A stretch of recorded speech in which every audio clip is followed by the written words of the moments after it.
Hello. So, whether a protein be functioning as an enzyme or receptor or transporter, either way they work in the same manner by binding to a ligand, a small molecule, or another protein at a binding site, which for protein looks sort of like a pocket, hence why we call them binding pockets. So there will be generally either like one or a very small few amount of binding pockets depending on the conformation of the protein in each protein. And being able to accurately identify the binding pocket is really important because if you know the exact architecture of the binding pocket, then you can design drugs that have extremely high specificity that will match just to that protein in that binding pocket and that alone, which would reduce inadvertent other reactions that would happen and side effects. The first step in doing that is figuring out the structure of the protein. So traditionally this was done with either X-ray crystallography, nuclear magnetic resonance NMR, or cryo-electron microscopy with X-ray crystallography being at 80% of the known structures. However, this can take up to 3 to 6 months per protein and requires a reasonably large labor and financial investment. So efforts were made to see if we could do the same thing computationally instead of in a traditional wet lab environment.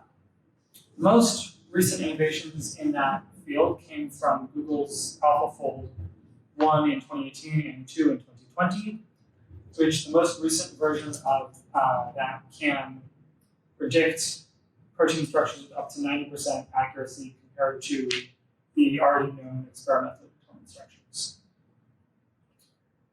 So, using the data from AlphaFold, the current best way to predict protein binding pockets is using software called fPocket, which will generally give you the correct binding pockets, but will also then give you up to 50 false pockets, which leads to a much lower probability of any one of them actually being the correct pocket. Here on the right, we see data from fPocket. This one is actually reasonably okay.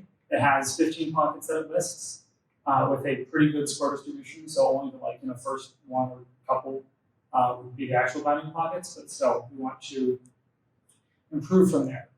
So our lab is working on a method of creating software that would replace fPocket that follows the hypothesis of conservation, meaning that if a region in the 3D structure of the protein is more conserved over evolutionary time than other parts of the protein, then that region is either going to be significant for the structural integrity of the protein or one of its conformations, or for the function of the protein being a binding pocket.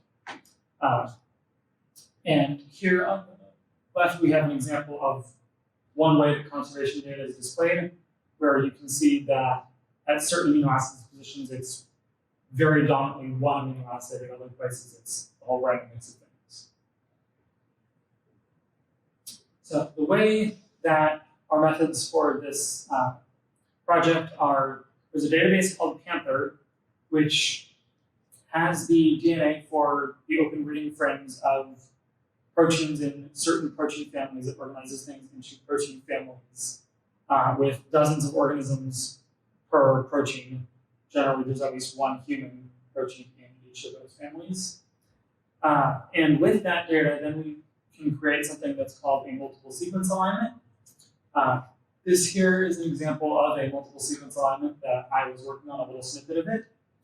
And you can see what it does is it aligns the protein code by amino acid position to see what areas are really conserved and what areas are not conserved. So on this one, you can see that the left side is a lot less conserved than the right side overall. And perhaps this means something for the structure or function of the protein.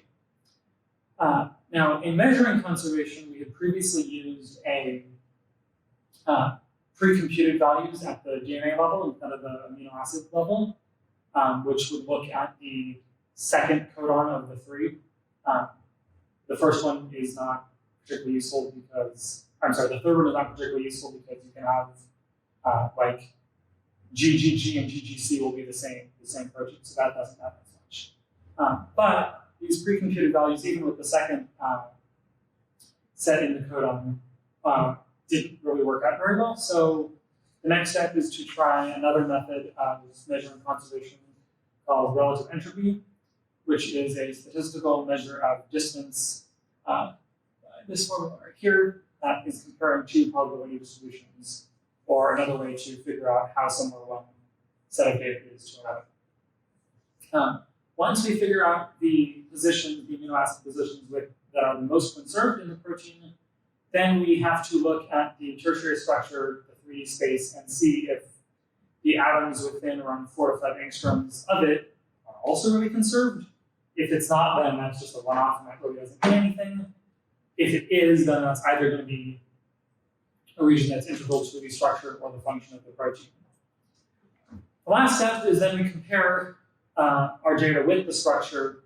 We see if the pocket that this could be is, for example, really deep within the protein and doesn't have any access to the outside, then that wouldn't be a binding pocket.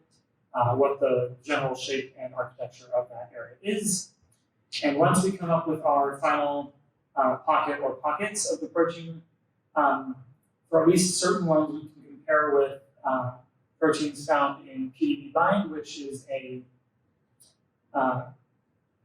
derivative of the protein data bank that looks at binding affinity data. And so hopefully through this project, we will be able to create software that can much more accurately and quickly identify the binding pocket or pockets of proteins. And we hope to then publish this data to PDB-bind so that other researchers can use it for all sorts of features.